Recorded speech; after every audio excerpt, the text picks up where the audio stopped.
تعالوا نعمل العظمة دي بأقل من نص كيلو دقيق. أول حاجة أنا معايا هنا 3 كوبايات من الدقيق، هضيف كمان معاه نص كوباية من السكر البودرة وانخلهم، معاهم كمان معلقة كبيرة من النشا،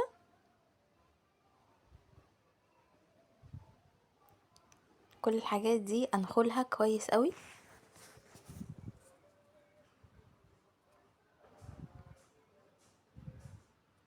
بعد كده بقى هضيف عليهم بيضة كاملة.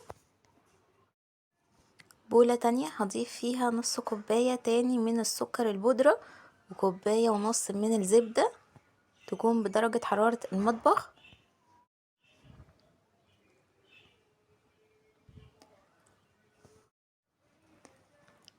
3 معالق من الزيت كبار. بعد كده اضرب بقى كل ده مع بعض كويس جدا بالمضرب الكهرباء لحد ما يبقى معايا الخليط كريمي ولونه فاتح كده شوية بالشكل ده. هضيف عليهم 2 من صفار البيض، معلقة صغيرة من الفانيليا،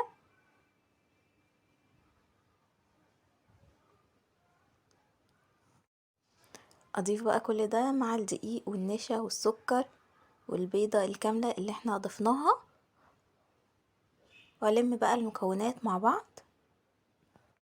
اخلطهم كده مع بعض كويس جدا. الخليط لازم يبقى معانا ناعم شوية كده عشان يبقى معانا سهل بس في التشكيل، ما يتعبناش يعني في كيس الحلواني واحنا بنشكل البوتيفور.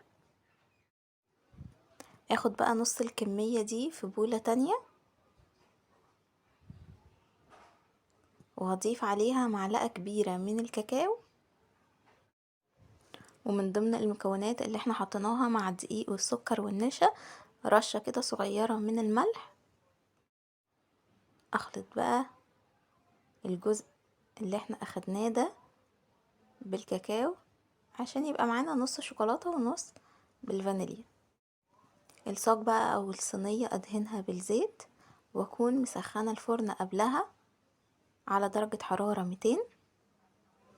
بصوا بقى بينزل معانا من الكيس الحلواني وبيتشكل كده بكل سهولة وهيفضل محتفظ بشكله بعد التسوية. بصوا بقى شكله بجد تحفة، ما بياخدش وقت خالص في الفرن، من 7 ل10 دقايق بالكتير. اول ما ياخد لون كده فاتح نطلعه على طول، ما نسيبوش لحد ما يغمق.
برصه بقى على صينية كده واسيبه لحد ما يبرد تماما، ما نغطيهوش باي حاجة عشان ما يبقاش طري، نسيبه كده لحد ما ينشف. بعد كده بقى نبدأ ان احنا نزينه بالشوكولاتة. انا سيحت بقى شوكولاتة خام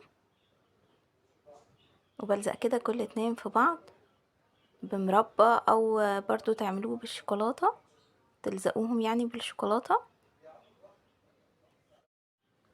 اعملوا بقى بالمكسرات بالشوكولاتة زي كده. شوفوا الكمية قد ايه، من 3 كوبايات بس من الدقيق والكمية كانت اكتر من كده، يعني ده كمان متاكل منه شوية حلوين. جربوه قولوا لي ايه رأيكم فيه، متأكدة